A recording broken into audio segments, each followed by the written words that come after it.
palakad na ako papunta ng simbahan.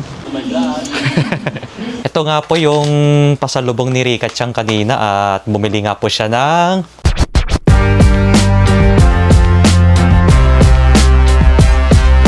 magandang araw po sa inyong lahat. So ayun, kakain na po tayo ng tanghalian natin. Time check na po, alas 11 na po ng tanghali. Meron pa naman pong naiwang sisig nung kagabi na niluto ko. Ayan na lang po yung ulamin natin. Plus ito na rin yung sabaw natin, sinigang na hipon. Bale, paubos na rin to at sabaw at gulay na lang yung naiiwan. Nakikita nyo nga pala guys, maulan po ngayong araw. Ayan, balak ko pa namang lumabas maya maya. Pero okay lang yun, magdadala na lang ako ng payong. Bale, linggo na po pala ngayon. At maya maya nga magsisimba nga po ako. Tsaka pagpasensyaan nyo na rin po guys kung paulit-ulit lang po yung ginagawa ko dito tuwing linggo. Kaya i-share ko po sa inyo yung buhay ko dito sa Japan tuwing linggo. Kung ano pa yung ginagawa ko, kung saan po ako pupunta, yun, pupunta po ako ng simbahan nun. Pero mamaya naman po magkukwento naman po ako sa inyo ng kahit anong topic po habang naglalakad tayo. So, yun, kakain na muna ako ng tanghalian. Bago po tayo kumain, magdasal muna tayo.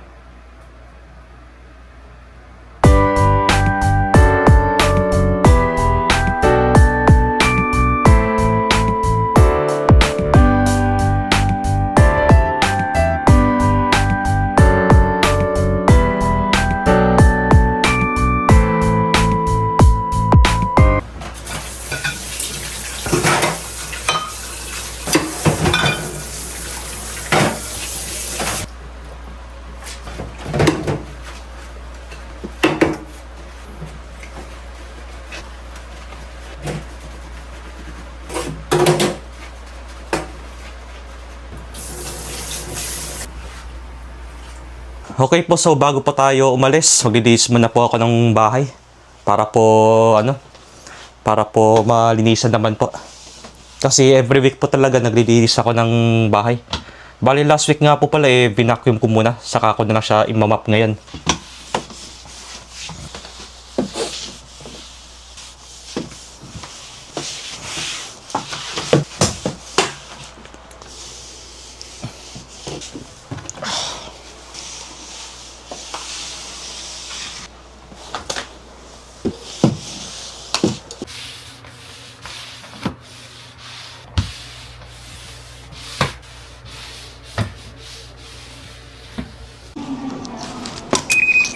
Dito na po ako ngayon sa AKR train station para makapagsimba na po tayo ngayon.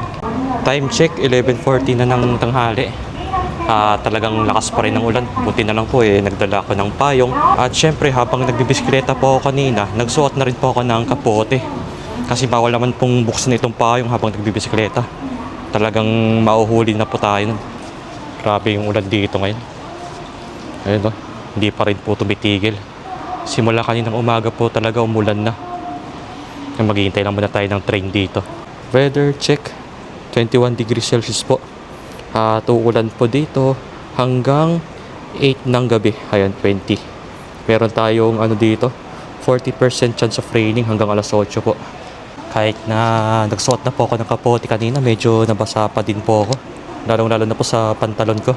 Tuwing pupunta nga po pala ako ng simbahan, lagi po ako nagsusuot ng pantalon. At hindi ko po kasi inuugali na magsuot ng shorts pag pupunta ng church.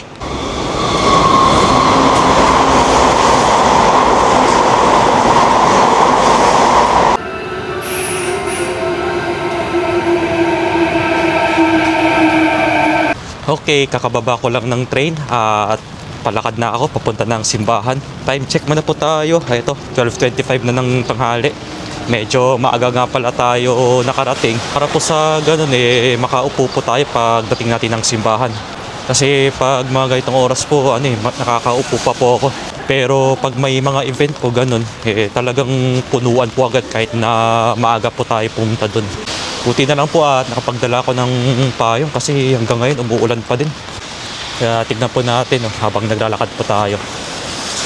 Maulan pa din po. So tatawid na muna tayo dito para pag liko natin dun mamaya medyo malapit-lapit na rin.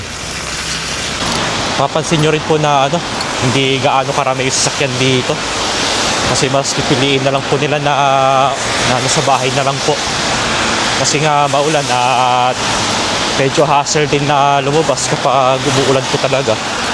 Tsaka medyo hindi po mainit. Talagang ano po, talagang sakto lang po yung weather dito. Sakto lang din po yung lamig at hindi po sobrang lamig. Dahil dala na rin po sa ulan nito. Si Rika Chang nga po pala naunang lumabas ng bahay kanina. Kasi nga pumunta rin siya sa ano niya, sa church niya. Kasama yung mga kaibigan niya. And after nun baka siguro kakain na lang din sila ng tanghalian sa labas din. Mamaya-maya ako rin po kakain ng merienda after na magsimba. Kaya medyo binibilisan ko na lang po maglakad para hindi po tayo masyadong mabasa ng ulan. Bale, lumuyto na po ako dito. Kasi ito na po yung padiretso papunta ng simbahan, guys. Ayan. Nakakapanibago lang po kasi nga wala masyadong sasakyan na dumadaan dito. Naka-rest day po lahat ng mga tao. Kasi bukas po Lunes na naman, pasok na naman sa trabaho. Medyo humahangin na rin ngayon. Talagang sigurado pag nilakasan tong hangin na to, for sure na mababasa tayo nito. Pero wag na sana lakasan pa. Kahit na ganitong hahangin lang po, nakakalmado lang. Okay na po ito. Basta hindi po tayo nakakaramdam ng init ng panahon. Pero sarap talaga ng ganitong panahon, guys. Talagang hindi po tayo pagpapawisan at makaka-relax tayo pag ganito yung panahon.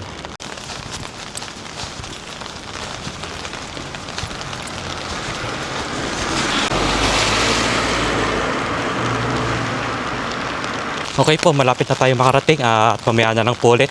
Babalikan ko po kayo after ng misa. Bye!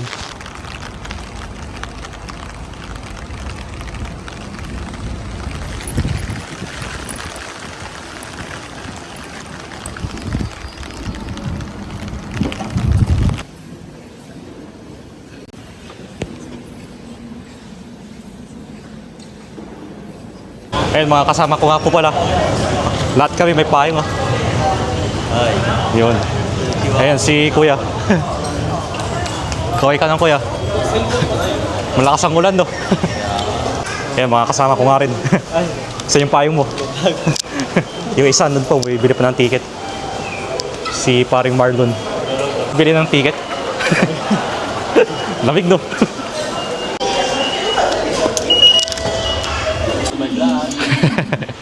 Si ano eh. Baka pa kayo batang Dotonbori. Ayan, batang. Sino? Matang Dotonbori daw. Lagi nakatambay doon. Inak ba yan? Malakas. So okay po, bago ako umuwi ng bahay, kakain na muna ako ng merienda dito. Tapos na rin po yung misa kanina. Bale, kakain lang muna tayo dito. Para pagka uwi, mapagpahinga po tayo. Sa ngayon, andito po ako sa Amagasaki. At naisip ko na lang na kumain muna ng merienda dito. Kasi medyo malapit na po ito sa bahay namin.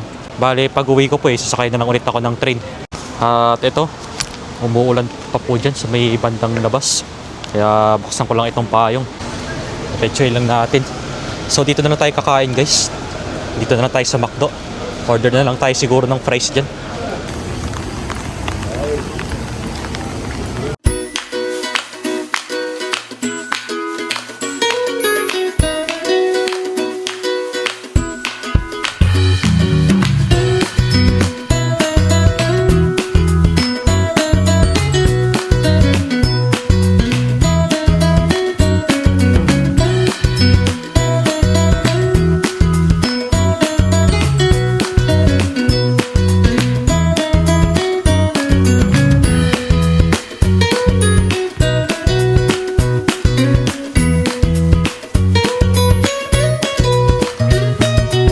Kakauwi ko lang po ng bahay at si Rika Chang po mamayang gabi pa po siya makakauwi. Dahil after nung church nila, meron pa po silang event na inatenan. Kaya yun din po yung sabi niya sa akin nung nag-chat po siya sa akin kanina lang. Dahil may time po kasi na may event sila tapos may mga activities pa pong ginagawa after nilang umaten ng church. Bale, dinifrost ko na itong pork chop para lulutuin ko po ito bukas. Or si Rika Chang po kung sino po yung mauunang umuwi sa amin after ng work. Bale, di na po ako siguro kakain ngayong hapunan dahil kaninang hapon po nakapag-merienda naman po ako. Para naman po makapag-diet tayo.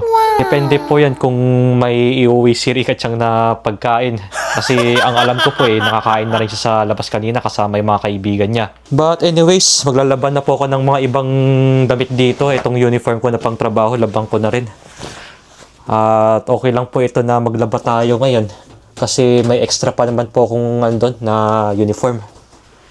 Ito po. Tsaka extra pantalon din. Bali yung ibang uniform po naka-order na po ako sa company namin. Isang piraso po. Kasi pag nag-order pa tayo ng 2 mahigit, may bayad na po yun. Kaya for the meantime, isang uniform lang po.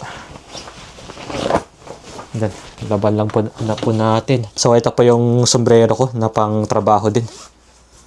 Dito ko po nilalagay sa loob ng net para hindi po masira yung sombrero niya. Yung sombrero ko po pala. Para safe po. Tapos ito, sabon. Sabon and Fabcon. Bali, powder yung sabon na ginagamit namin dito.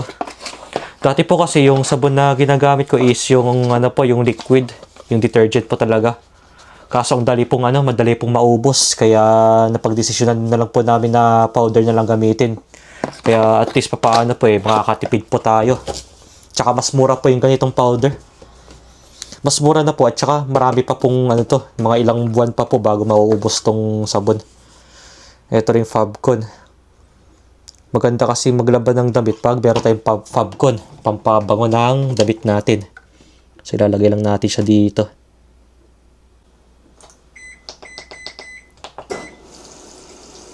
At nagdala nga pala ng pasalubog si Rika Chang. Ito nga po. Bali first time lang po natin siya matitikman. Itong 551 Horay. Ayan. Chinese siya, 'di ba? Chinese shop siya. Na sikat rin na shop to dito sa Japan. Titignan po natin sa loob kung ano yung mga pinamili niya. Ang bango. Alam mong nakakagutom Ito po, unahin natin.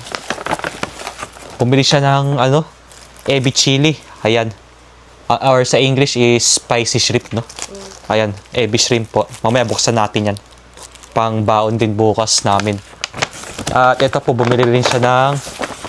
Ay, nakakahon pa. Anong laman dito sa loob? Tignan po natin. Parang ang bigat Ilang piraso to? Ay, siomai po guys. Ayan siomai. Meron siyang 10 pieces po. Talagang bigat. Talagang makikita nyo po na malaman yung siomai nila. Puro mga karne. Siksik sa sarap. Ayan. Actually, first time ko lang pong matitikman itong 551 Horay. Dami rin po kasing nakapila dito kahit sang shop po dito sa Osaka. Pipilahan po ng mga tao. Ayan, nakikita nyo naman po na Chinese food tong mga pinamili niya. So, bale, no choice po tayo kundi kumain tayo ngayong dinner. At ito na lang siguro kakainin natin guys, yung siomai. At ito na lang yung babaonin namin bukas, itong ebi shrimp. Ebi shrimp tuloy, ebi chili.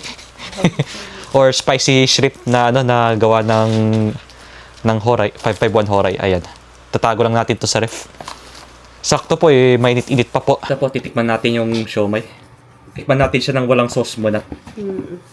At ayan. First bite. Ito po, titikman natin tong siomai. At ito, unang kuha natin. Pansin niyo po na laki ng siomai. Talagang siksik sa karne yung yung laman nito. Ito, tikman po natin. Tadakimasu.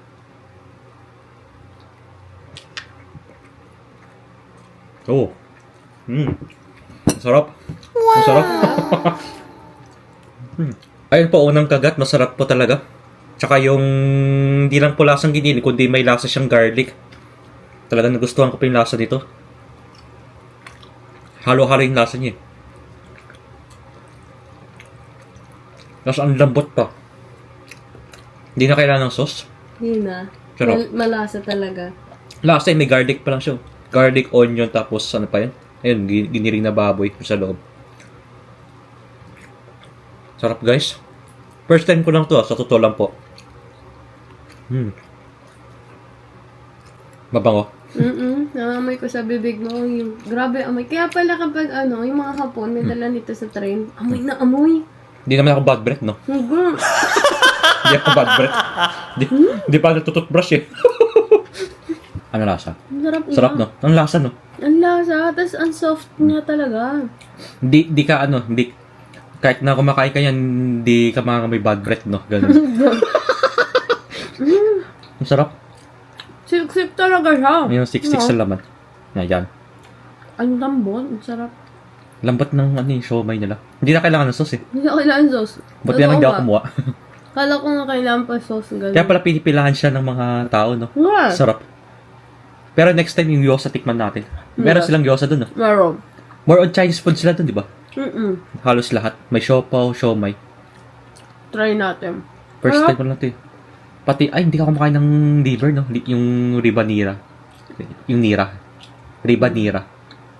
Ikaw na lang kain. Rebanira. Reba pala ang liver. Kala ko riba. Reba pala. Reba. Ang sarap. Sarap, no? Kaya pa lang. Ngayon, naiintindihan ko lang. Masarap. Tapos samahan mo ng sisig na naiwan, no? Yung sisig. So, may kanin dapat talaga. Kanin. Sarap! Sarap, no? Gusto mo tikman natin to. Heavy chili. Wala na tayong babaonin bukas. Kaya nga. Sarap na siomay. Last bite na to. Kasi nakapag-merienda na ako kanina. Sana all. Sarap. Sarap ng siomay nila. Oh. Wala akong masabi. Sarap, guys. Wala akong masabi. Bili ulit tayo dito next time. Pero ibang naman. Ibang menu. Yung sabi mo, yung reba naman tsaka gyoza. Basta medyo may pagkasabaw yung yung siomay. Yung niya, juice niya. Para tayong kumain ng yung dingtay. Xiaolongbao? Dingtay bang tuloy. Xiaolongbao, ganun Xiaolongbao. Pinaghalong xiaolongbao tsaka yung gyoza ba? Yung gyoza. No. Ganun yung pinaghalo. Kaya ganito yung siomay niya, ma-juicy.